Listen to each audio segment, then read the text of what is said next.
അടുത്തൊരു മുൻപിലെ പുത്തൻ സ്റ്റോറിയിലേക്ക് ഏവർക്കും സ്വാഗതം. വൈജയെ ഹോസ്പിറ്റലിൽ നിന്ന് വീട്ടിൽ കൊണ്ടുവന്നതിന് ശേഷം അലീനയാണെങ്കിൽ വൈജയുടെ കാര്യങ്ങൾ കൂടുതലും നോക്കുന്നതും അവർ തമ്മിൽ കൂടുതൽ അടുക്കുന്നതും അങ്ങോട്ട് ഭവതിക്ക് ഇഷ്ടപ്പെടുന്നില്ല.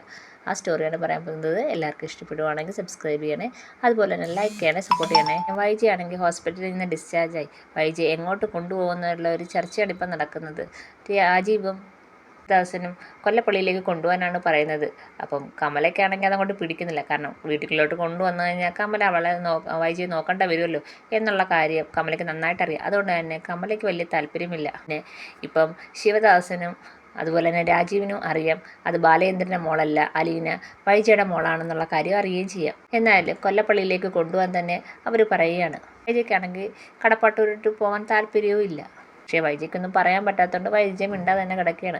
ബാലേന്ദ്രൻ പറയാണ്, എൻ്റെ ഭാര്യയാണ് വൈജയെങ്കിൽ ഞാൻ കടപ്പാട്ടൂരിലേക്ക് തന്നെ കൊണ്ടുപോകും. പിന്നെ നിങ്ങൾക്ക് വേണമെങ്കിൽ കൊല്ലപ്പള്ളിയിലേക്ക് കൊണ്ടുപോകാം, പക്ഷേ പിന്നെ ഒരാവശ്യത്തിനായാലും എന്നെ വിളിക്കൽ. മാത്രമല്ല ഇവിടുത്തെ ബില്ല് മൊത്തം സെറ്റിൽ ചെയ്തിട്ട് വേണം നിങ്ങൾ കൊണ്ടുപോകാൻ. ഞാൻ ഒരു പൈസ പോലും വൈജയ്ക്ക് വേണ്ടി അടയ്ക്കത്തില്ല. കാരണം നിങ്ങൾക്ക് അവളെ കൊണ്ടുപോയി നോക്കാൻ പറ്റുന്നുണ്ടല്ലേ നിങ്ങളുടെ വീട്ടിലേക്ക് കൊണ്ടുവന്നത്. അതുകൊണ്ട് തന്നെ ഇവിടുത്തെ ബില്ലെല്ലാം നിങ്ങൾ തന്നെ സെറ്റിൽ ചെയ്യണമെന്ന് പറയുകയാണ് ബാലേന്ദ്രൻ. ഇത് കേൾക്കുമ്പോഴത്തേക്ക് ശിവദാസനും രാജീവും അങ്ങോട്ടും ഇങ്ങോട്ടും നോക്കുന്നുണ്ട്. അപ്പോൾ ശിവദാസൻ്റെ അടുത്ത് കമല പറയുകയാണ്, ഇങ്ങോട്ട് വന്നേ ശിവേട്ട, ഒരു കാര്യം പറയാനുണ്ടെന്ന് പറഞ്ഞ് വിളിച്ചുകൊണ്ട് പോയിട്ട് പറയുകയാണ്, ശിവേട്ടനാണെങ്കിൽ ഈ പൈസ ഇത്രയും കൂടെ അടയ്ക്കാനിരിക്കുകയാണോ?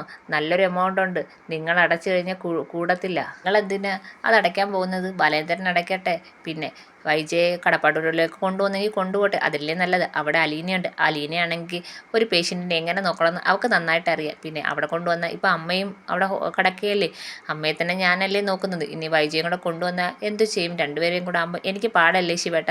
അതുകൊണ്ട് ബാലേന്ദ്രൻ കൊണ്ടുപോകുന്നെങ്കിൽ കൊണ്ടുപോട്ടെ എന്ന് പറയാണ്. ശിവദാസനാണെങ്കിൽ രാജീവിനോടും പറയാണ്, അത് ശരിയാ രാജീവ, നമുക്ക് ഇത്രയും വലിയൊരു ബില്ല് അടച്ചിട്ട് കൊണ്ടുപോയാൽ മതി എന്നല്ലേ അയാൾ പറയുന്നത്. അതുകൊണ്ട് തന്നെ അയാൾ അടയ്ക്കട്ടെ ബില്ല്. പിന്നെ കമല പറഞ്ഞ പോലെ അലീനയ്ക്കാണെങ്കിൽ പേഷ്യൻ്റെ നോക്കാൻ നന്നായിട്ട് അറിയാം. അതുകൊണ്ട് അവിടെ ആകുമ്പം അലീന നോക്കിക്കോളും വൈജയുടെ കാര്യം. അവർ തമ്മിൽ തീരുമാനിക്കുകയാണ്. അങ്ങനെ അവരാണെങ്കിൽ അങ്ങോട്ട് ചെന്നിട്ട് ബാലേന്ദ്രൻ്റെ അടുത്ത് പറയുകയാണ്, ഞങ്ങൾക്ക് എതിർപ്പൊന്നുമില്ല ബാലേന്ദ്രൻ പറഞ്ഞതുപോലെ കടപ്പാട്ടൂരോട്ട് കൊണ്ടുപോക്കോ. ബാലേന്ദ്രൻ ചിരിച്ചോണ്ട് പറയണം, ഓ ബില്ലടയ്ക്കുന്ന കാര്യം പറഞ്ഞപ്പോഴത്തേക്ക് ആങ്ങളമാർക്ക് പറ്റാതായി ഇല്ലേ? അതുകൊണ്ടൊന്നും അല്ല, ഞങ്ങൾക്ക് അങ്ങ് തിരിച്ച് അബ്രോഡിലേക്ക് പോകണ്ടേ, അതുകൊണ്ടാണെന്ന് രാജീവ് പറയുകയാണ്. എന്താ കമലേട്ടത്തി നോക്കത്തില്ലയോ വൈജയെ? ശിവദാസൻ പറയാണ്, അത് അമ്മ ഇപ്പം നോക്കുന്നുണ്ടല്ലോ, പിന്നെ വൈജയും കൂടെ ആകുമ്പോൾ പാടായിരിക്കും എന്ന് പറയണം. ഇതൊക്കെയാണെങ്കിൽ വൈജ കേട്ടോണ്ട് കിടക്കുകയാണ്. എനിക്കൊരു ബുദ്ധിമുട്ടില്ല, ഞാൻ കൊണ്ടുപോയിക്കോളാം എന്ന് ബാലേന്ദ്രൻ പറയുന്നുണ്ട്. അങ്ങനെ വൈജ ഡിസ്ചാർജായി നേരെ കടപ്പാട്ടൂരിലേക്ക് കൊണ്ടുപോവുകയാണ്. ബാലേന്ദ്രനാണെങ്കിൽ കടപ്പാട്ടൂരിൽ അലീനയെ വിളിച്ച് പറയുന്നുണ്ട്, ഞങ്ങൾ അങ്ങോട്ട് വരുന്നുണ്ട്. അപ്പോൾ അലീന ചോദിക്കുകയും ചെയ്യുന്നുണ്ട്, അമ്മയെ കൊണ്ടുവരുന്നുണ്ടോ അതോ കൊല്ലപ്പള്ളിയിലേക്ക് കൊണ്ടുപോവുകയാണെന്ന്. അങ്ങോട്ട് തന്നെയാണ് കൊണ്ടുവരുന്നതെന്ന് ബാലേന്ദ്രൻ അറിയിച്ചിട്ടുണ്ട്. ഇതിൻ്റെ ഇടയ്ക്ക് ബാബുദേവും രോഹിത്തും അവിടെ നിൽക്കാൻ വയ്യാത്തതുകൊണ്ട് നേരെ കടപ്പാട്ടൂരോട്ട് വന്നിട്ടുണ്ട്. കമലയെ സഹിക്കാൻ വയ്യാത്തതുകൊണ്ട് അവരിങ്ങ് പോന്നിട്ടുണ്ട്. അങ്ങനെ വൈജയെ കടപ്പാട്ടൂരിലേക്ക് കൊണ്ടുവരികയാണ്. മനുവും ബാലേന്ദ്രനും എല്ലാവരും ഉണ്ട്. കാറ് വന്ന് നിന്നപ്പോഴത്തേക്ക് അലീന ഓടി വന്ന് പിടിക്കുന്നുണ്ട്, സഹായിച്ച് വൈജയെ അകത്തേക്ക് ഇരുത്തുന്നുണ്ട്. അങ്ങനെ താഴത്തെ കിടന്ന റൂമിലേക്കാണ് വൈജയെ കൊണ്ടുവന്ന് കടത്തുന്നത്. ബാലേന്ദ്രൻ പറയാണ്, നീയാണെങ്കിൽ അമ്മ എങ്ങനെയാണോ നോക്കിയത് അതുപോലെ തന്നെ വൈജയെ എല്ലാ കാര്യങ്ങളും നീ തന്നെ നോക്കണം. പിന്നെ നിനക്കൊരു കാര്യം ഉറപ്പിക്കാം, ഇപ്പോൾ അവൾക്ക് വയ്യാത്തതുകൊണ്ട് അവൾ നിന്നെ അടിക്കാനും ചവിട്ടാനും ഒന്നും നിൽക്കത്തില്ല. അതുകൊണ്ട് തന്നെ നീ നോക്കിക്കോ എന്ന് പറയാണ്. ഇതൊക്കെ വൈജ കേൾക്കുന്നുണ്ട്. ഇതിനെക്കുറിച്ചൊക്കെ നല്ലോണം അറിയാലോ ഒരു പേഷ്യൻറ്റിനെ എങ്ങനെ നോക്കണമെന്ന്. അതുകൊണ്ട് നീ തന്നെ നോക്കിയാൽ മതി എന്ന് അലീനയോട് ബാലേന്ദ്രൻ പറയാണ്. ഇത് കേൾക്കുമ്പോഴത്തേക്ക് ബബിതയ്ക്ക് അങ്ങോട്ട് ഇഷ്ടപ്പെടുന്നില്ല, രോഗത്തിന് ഇഷ്ടപ്പെടുന്നില്ല. ഞാൻ നോക്കിക്കോളാം അച്ഛ, മാഡത്തിൻ്റെ കാര്യങ്ങളെല്ലാം ഞാൻ തന്നെ നോക്കിക്കോളാം എന്ന് അലീന പറയുന്നുണ്ട്. അപ്പം മനു പറയാണ്, മാഡത്തിൻ്റെ കാര്യം മാത്രമല്ല അച്ഛൻ്റെ കാര്യവും ബാക്കിയുള്ളവരെ എല്ലാ കാര്യവും നീ നോക്കണം എന്ന് മനു പറയാണ്. അത് ഞാൻ നോക്കിക്കോളാം മനുവേട്ട എന്നും പറഞ്ഞുകൊണ്ട് എല്ലാവരും അങ്ങോട്ട് പോവാണ്. അങ്ങനെ അലീനയാണെങ്കിൽ വൈജിയുടെ കാര്യങ്ങളൊക്കെ ചെയ്യുന്നുണ്ട്. പക്ഷേ വൈജിക്കാണെങ്കിൽ ഒട്ടും ഇഷ്ടപ്പെടുന്നില്ല. വൈജിക്ക് ആഹാരം വാരി കൊടുക്കുകയും വൈജിയുടെ ഡ്രസ്സൊക്കെ മാറ്റി വൃത്തിയാക്കി കൊടുക്കുകയൊക്കെ ചെയ്യുന്നുണ്ട്. പക്ഷേ വൈജിക്ക് ഒട്ടും ഇഷ്ടപ്പെടുന്നില്ല. പക്ഷേ എത്ര ആണെങ്കിൽ വായിച്ചിട്ടും അലീനയാണെങ്കിൽ വൈജിയുടെ കാര്യങ്ങളെല്ലാം നോക്കി ഇങ്ങനെ തന്നെ നിൽക്കുകയാണ്. ആഹാരം കൊടുക്കുകയും ഡിസിനെടുത്ത് കൊടുക്കുകയും എല്ലാം ചെയ്യുന്നുണ്ട്. അപ്പം ഇവർ തമ്മിൽ കുറേശ്ശെ അടുക്കുന്നുണ്ട്. ആദ്യമൊക്കെ വൈജയ്ക്ക് നന്നായിട്ട് ദേഷ്യം ഉണ്ടായിരുന്നു അലീനയുടെ അടുത്ത്. പിന്നെ അലീന പതുക്കെ ഓരോന്ന് ചെയ്യുമ്പം വലിയ ദേഷ്യം കാണിക്കാതായി. അത് അലീനയ്ക്ക് മനസ്സിലാവുകയും ചെയ്യുന്നുണ്ട്. അലീന വെച്ച് വൈജയടുത്ത് ചോദിക്കുന്നുണ്ട്, മാഡത്തിന് ഇപ്പം എന്നോട് കുറച്ച് ദേഷ്യമൊക്കെ കുറഞ്ഞതുപോലെ തോന്നുന്നുണ്ടല്ലോ. അപ്പം വൈജ പറയാണ്, എനിക്ക് നിന്നോട് ഒരു ദേഷ്യവും കുറഞ്ഞിട്ടില്ല. പിന്നെ എനിക്കിപ്പോൾ ആരുടെയെങ്കിലും സഹായം വേണമല്ലോ, അപ്പം നീ ഇത് പഠിച്ചിട്ടുണ്ട് എന്നെ ഇത് നോക്കുന്നുണ്ട്, അത്രേ ഉള്ളൂ എന്ന് പറയാണ്. ഇവർ തമ്മിൽ കൂടുതൽ സംസാരിക്കുകയും മിണ്ടുകയും അടിക്കുകയൊക്കെ ചെയ്യുന്നത് ബബിത ശ്രദ്ധിക്കുന്നുണ്ട്. ബബിതയാണെങ്കിൽ ഇതിൻ്റെ അടുത്ത് പറയുന്നുണ്ട്, അമ്മയും അലീനയും തമ്മിൽ ഇപ്പോൾ കൂടുതൽ അടുക്കുന്നുണ്ട്, അതത്ര ശരിയല്ലല്ലോ രോഹിയേട്ടാ. രോഹിത് ഒരു കാര്യം ചെയ്യ്, നീ അമ്മയുടെ കാര്യങ്ങളൊക്കെ നോക്ക്, അവൾക്ക് കൂടുതൽ സ്വാതന്ത്ര്യം കൊടുക്കുന്നുണ്ടല്ലേ ഈ പ്രശ്നം, നീ ഒരു കാര്യം ചെയ്യ്, അമ്മയുടെ കാര്യങ്ങളൊക്കെ നീ നോക്കാൻ പറയാണ്. അപ്പം ബബിത അതെന്നെ കൊണ്ട് പറ്റത്തില്ല, ആ വൃത്തിയാക്കവും പിന്നെ ആഹാരം കൊടുക്കാനും ഒന്നും എന്നെ കൊണ്ട് പറ്റില്ല, തുണി കഴുകാനൊന്നും എന്നെ കൊണ്ട് നടക്കത്തില്ല എന്ന് ബബിത പറയാണ്. പിറ്റേന്നാണെങ്കിൽ റൂമിലേക്ക് ബബിത ചെല്ലുകയാണ്. ബബിത ചെന്നിട്ട് ഇതിനിടെ ഓരോ കുറ്റങ്ങൾ കണ്ടുപിടിക്കുന്നുണ്ട്. അപ്പം വൈജു ഒരു കാര്യം ചെയ്ത്, നീയാണെങ്കിൽ എനിക്ക് എൻ്റെ കാര്യങ്ങളൊക്കെ നോക്ക്.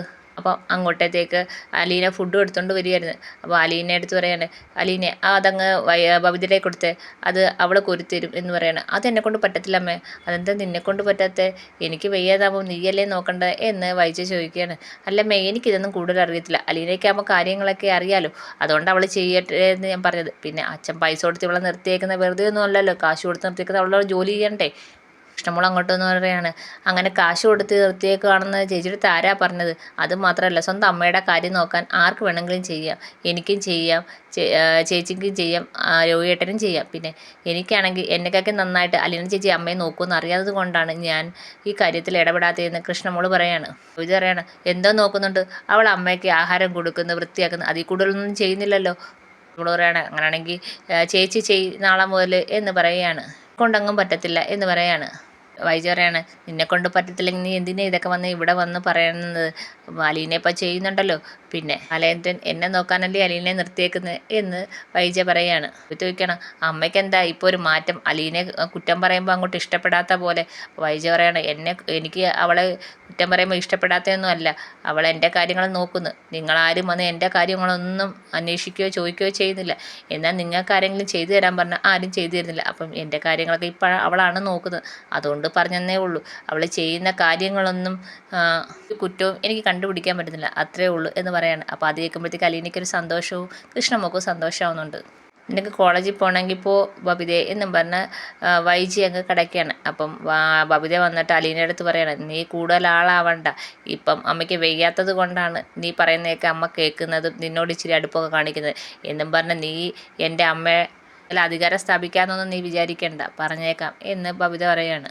ഇവിടുത്തെ വെറും ഹോം നേഴ്സ് മാത്രമാണ്, അതുകൊണ്ടാണ് എൻ്റെ അമ്മയുടെ ഈ ഇപ്പം വയ്യാത്ത സമയത്ത് നോക്കുന്നത്, അല്ലാതെ നീ ഇവിടുത്തെ കൊച്ചമ്മയൊന്നും ആയതുകൊണ്ടല്ല എന്ന് വന്ന് അലീനയുടെ അടുത്ത് പറയാണ്. പിന്നെ പറയാണ്, ഞാൻ എന്ത് ചെയ്ത് ബബിതേ, ഞാനാണ് മാഡത്തിൻ്റെ കാര്യങ്ങൾ നോക്കുന്നതല്ലേ ഉള്ളൂ, ഒരു കാര്യം ചെയ്ത് ഞാൻ നോക്കുന്നില്ല, ബബിത നോക്കാൻ പറയാണ്. അപ്പം ബബിത പറയാണ്, എന്നെ ഏൽപ്പിച്ച ജോലി നീ അങ്ങ് ചെയ്താൽ മതി എന്നും പറഞ്ഞങ്ങ് പോവുകയാണ്. അപ്പോൾ രോഹിത് വന്ന് അലീനെ ദേഷ്യം നോക്കിയിട്ട് പോവുകയാണ്.